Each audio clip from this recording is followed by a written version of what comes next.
안녕하세요. 오늘은 서울창업허브와 함께하는 스타트업 단계별 자금 조달 전략에 대해서 강의를 하려고 합니다. 1강인데요. 스타트업이 첫 단계부터 마지막 단계까지 어떻게 자금을 구해야 되는가, 그 방법이 사업 계획서 안에 있거든요. 그래서 하나하나 알아보는 시간을 갖도록 하겠습니다. 첫 번째로 정부 지원 사업 계획서는 일반 사업 계획서와 무엇이 다른가부터 알아보려고 하는데요. 우리가 보통 사업 계획서를 작성하는 목적이 4가지가 있습니다. 첫 번째는 전략을 도출하기 위해서, 두 번째는 공모전과 경진대회에 나가기 위해서, 세 번째가 정부 지원 사업에 지원하기 위해서, 네 번째가 투자를 받기 위해서, 이 4가지가 있다고 보시면 되겠습니다. 그런데 가장 많이 하는 거는 뭐냐? 정부 지원 사업을 받기 위해서, 그러니까 선정되기 위해서 사업 계획서를 작성한다고 보시면 될 것 같아요. 많은 경우에 팀 내에서 뭔가 우리가 뭐 사업 전략을 도출하기 위해서 뭐 아이디어를 끄집어내서 서로 의견을 나누고 그러기 위해서보다는 뭔가 지원금을 받기 위해서 사업 계획서를 내야 되는 부분이 있거든요. 그래서 한 70% 정도는 정부 지원 때문에 사업 계획서를 쓴다라고 봐주시면 될 것 같아요. 자, 그래서 전략적으로 지금의 목표는 다른 것보다는 정부 지원 사업 선정에 있다라고 봐주시면 될 것 같아요. 그럼 어떻게 해야지 이제 받을 수 있냐를 한번 알아볼 텐데, 일단은 사업 계획서 업데이트 주기를 좀 말씀드릴게요. 지원 사업이 뜰 때마다 사업 계획서를 쓰면은 굉장히 어렵고 복잡합니다. 양식이 다르기도 하고, 우리가 한번 만들어 놓으면은 잘 안 바꿔요, 사업 계획서를. 그러다 보니까 뭔가 1년 전 거와 6개월 전 거를 다시 끄집어내서 컨트롤 C, V 하고 끝나는 경우가 많거든요. 그렇게 하지 마시고 업데이트를 해야 되는 주기가 있습니다. 그래서 방법은 1개월마다 업데이트 하는 건데요. 자, 어떻게 하냐? 뭔가 상황이 달라졌을 때, 매출이라든가 고용, 아니면 개발에 대한 내용들, 어떤 성과, 뭐 투자를 받았다거나, 뭐 경진대에 나가서 뭐 우승을 했다던가, 아니면은 고객들을 만나서 뭐 판매를 시작을 했는데, 매출이 막 올라요. 그런 것들이 생길 때마다 조금씩 사업 계획서에 누적을 해두시고 뭔가 업데이트를 해주면 굉장히 좋습니다. 그 시기를 너무 짧게도 하지 마시고 1개월마다, 그러니까 월말 결산하시잖아요. 월말 결산할 때 같이 사업 계획서도 뭔가 업데이트를 해주시면 좋다라는 겁니다. 자, 그러면 우리가 2가지를 좀 알아봐야 되는데요. 전략 도출형 사업 계획서가 있고 정부 지원 사업용 사업 계획서가 있어요. 이게 뭐가 다르냐면은, 전략 도출형은 내가 지금 있는 상황 그대로를 쓰는 거예요. 진짜 전략을 이제 끄집어내야 되니까. 그런데 많은 경우가 정부 지원 사업용 사업 계획서를 작성할 때는 꾸밉니다. 좀 더 넣어요. 양념을 친다는 거죠. 그러니까 지금 상황이 한 90%다. 그러면은 120%, 뭐 130%까지 이제 더 양념을 치는 거죠. 그 나쁘다 보다는 뭔가 내가 할 거다라는 미래형을 자꾸 넣게 돼요. 그러다 보니까 심사위원들이 봤을 때는 아직은 된 게 아닌데 뭔가 될 듯하게만 써 있는 거죠. 그러니까 그거보다는 전체적인 컨셉은 했다, 했더니 이랬다, 결과가. 그런 결과 중심으로 써주시는 게 조금 더 맞다라는 겁니다. 우리가 정부 지원 사업을 생각을 했을 때, 나 이제 이런 아이디어 있으니까 자금 조달해 주세요. 안 됩니다. 이제는 그런 시대가 아닌 것 같아요. 나 이렇게 열심히 발로 뛰었는데 이런 결과 나왔다. 그러니까 조금만 도와주세요 라는 컨셉으로 쓰시면 더 좋은 결과가 있을 거라고 생각이 됩니다. 자, 그래서 사업 계획서의 기초가 이제 2가지가 있는데, 뭐냐면은 한글과 PPT예요. 뗄래야 뗄 수가 없는 거예요. 내가 생각하고 있는 게 머릿속에 있는데 한글로 쓰려고 하니까 이게 텍스트밖에 안 써지는 거죠. 그렇게 되면은 나는 10 정도를 표현하고 싶어도 2나 3밖에 표현이 안 되는 거예요. 그럼 여러분들께서 2 또는 3 정도의 어떤 사업 계획서 결과물을 가지고 평가를 받게 됩니다. 그러면 속상하죠? 이게 평가를 잘 못 받게 되니까.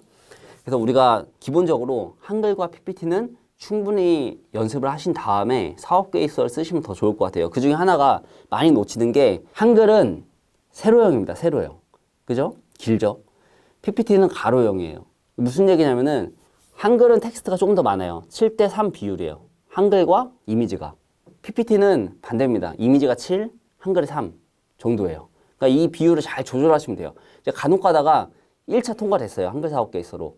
그래서 그거를 복사 붙여넣기 캡처해가지고 PPT에다 옮겨 넣으시는 분들이 있는데, 기획을 다시 해야 됩니다. 기획을 다시 하라는 건데 판을 다시 짜라는 거예요. 그게 귀찮아서 그냥 컨트롤 C, V 하시면은 충분히 전달이 안 되거든요.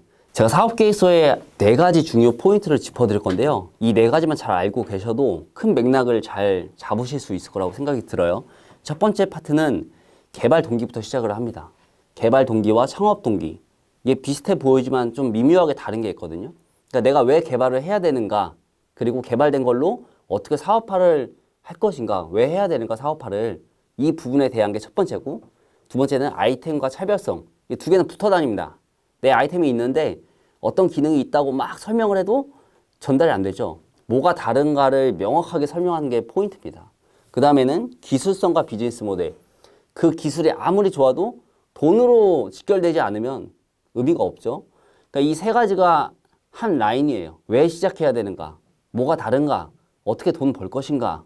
이 세 개를 잘 묶어내서 사업 계획서에 적는 방법을 많이 고민하시면 좋을 것 같아요. 두 번째 파트는 뭐냐면 시장입니다. 그래서 그 돈을 어느 시장에서 벌 거냐, 어느 타겟으로 벌 거냐, 어른한테 팔 거냐, 청소년한테 팔 거냐, 유아한테 팔 거냐, 그죠? 타겟을 정확히 분석을 해야겠죠. 그 다음에는 경쟁사와 시장 포지션. 어떤 경쟁사가 있냐. 나는 7,000원을 팔고 싶은데 경쟁사가 3,000원을 팔아요. 그럼 뭐가 다른가? 난 프리미엄 전략으로 갈 것인가? 아니면은 어떻게 내가 다르게 포장을 해서 상품을 전달할 것인가 고민하셔야 되고, 그 다음에는 마케팅이죠. 단계별로 고객을 확보하기 위한 전략들을 써내려가야 됩니다. 단순히 SNS 마케팅 하겠다, 뭐 하겠다가 아니라 단계별로 하는 부분들이 필요한 거죠. 이 세 가지가 또 이제 두 가지 맥락이라고 보시면 될 것 같고, 세 번째는 이제 사업화 계획. 사업화 어떻게 할 거냐? 내가 자금 어떻게 구하고, 팀은 또 어떻게 구하고, 기술도 계속 개발을 하셔야 되니까 특허는 언제 낼 것이고, 이런 부분들. 그 다음에는 대표 소개. 나는 누구냐? 그리고 우리 팀은 그러니까 어떤 전문가들이 모여 있냐? 라는 거고, 마지막으로 이제 자금 조달. 어떤 방법으로 자금을 끌어당겨서 사업화를 이어갈 거냐. 이 세 가지입니다. 아주 어렵죠, 사실. 어렵긴 하지만 다 써 내려가야 됩니다. 이런 부분들을 심사위원들이 보고, 아, 이분은 예비 창업자가 좀 적합하다. 그러면 예비 창업 패키지. 초기 창업인데 좀 필요할 것 같다 하면 초기 창업 패키지. 단계별로 자금 조달 받는 방법들이 좀 다릅니다. 포인트가. 그 세 가지 파트를 다 기억을 하시고, 네 번째 파트는 정부 정책들을 잘 활용하고 있는가.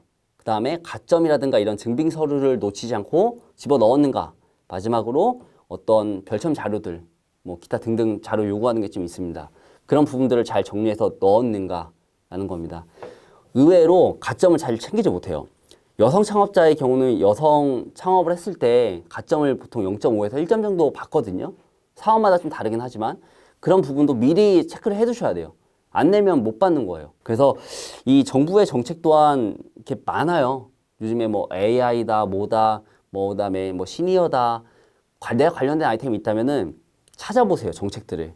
그 정책들을 잘 뽑아내서 내가 이 사업을 왜 하려고 하는가와 결합시키면 좀 더 시너지가 날 것 같습니다. 이렇게 네 가지 맥락을 좀 짚어드렸고, 잘 연결을 한번 해보세요. 연결을 해서 쓰시면은 사업 계획서가 좀 컨셉이 잡힐 겁니다. 그렇게 하시면 될 것 같고, 다시 한번 이게 결론을 내드리면은 사업 계획서는 이제 why, 도대체 왜 이 아이템을 개발을 해야 되냐, 내가 왜 개발을 해야 되냐를 정의해 주셔야 되고, 두 번째는 어디에서 어떻게 판매를 할 거냐, 어디에서 온라인이냐 오프라인이냐, 아니면은 뭐 어떤 방법이 여러 가지가 있죠. 뭐 마켓컬리에 입점을 하든, 뭐 SSG에 뭐 입점을 하든, 그죠?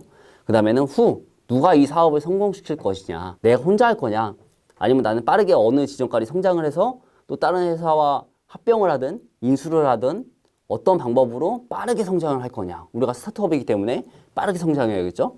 그런 방법들을 잘 모색한 다음에 사업 계획서를 쓰기 시작하셔야 되는 거예요. 내가 그냥 나 써야지, 지원금 받아야지 하는 생각을 갖고 그냥 양식 다운받아서 쓰기 시작하면은 어려울 거예요.